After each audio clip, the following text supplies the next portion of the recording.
Our story begins in Brussels, Belgium, at the headquarters of Belgacom, the country's largest telecom company.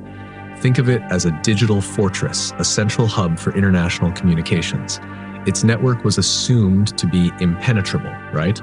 That's where Alex, an engineer, came in. In 2012, Alex started seeing anomalies, tiny blips in the network's traffic. These tiny blips were a digital heartbeat that shouldn't have been there. These tiny issues seemed insignificant at first and were initially ignored, but week after week, these digital whispers persisted. That's when Alex and his team uncovered something chilling. Regin, a highly sophisticated piece of spyware buried deep within Belgacom's systems. The scary part is, it had been there for years. This wasn't some random hacker. This was a professional job. But who was behind it? The answer lies in Cheltenham, England, 2 years earlier, in 2010 at GCHQ, the UK's top intelligence agency. This team was embarking on a mission with a rather ironic name, Operation Socialist. Their target? Belgacom. Their prize? Access to their global roaming exchange, GRX, the very backbone of international mobile communication. Imagine having the key to eavesdrop on calls, texts, and data across borders. This is what they wanted. Their method was as cunning as it was effective. They used quantum insert attacks, luring Belgacom engineers with fake LinkedIn profiles. It was a digital trap, one click and the malware burrowed into their systems, spreading like a virus. For nearly 3 years, GCHQ had silent access, listening, watching, undetected. It's like they had a spy camera installed in Belgacom's very server room.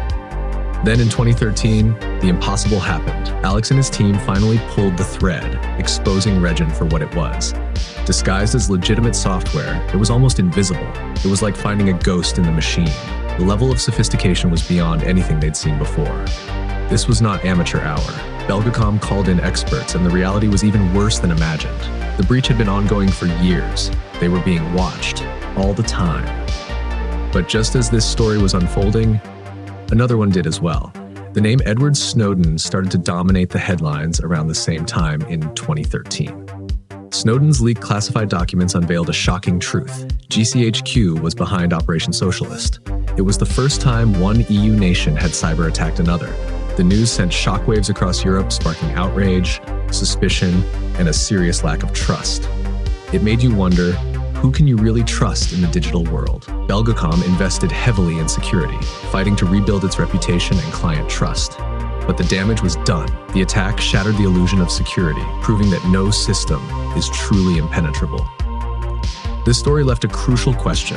How far should governments go in the name of national security? Are we all targets in this digital game? Operation Socialist might have been exposed, but countless other operations remain hidden in the digital shadows. As we become more connected, the stakes get higher. The biggest threat in cyber warfare isn't the weapon you see, it's the one you can't.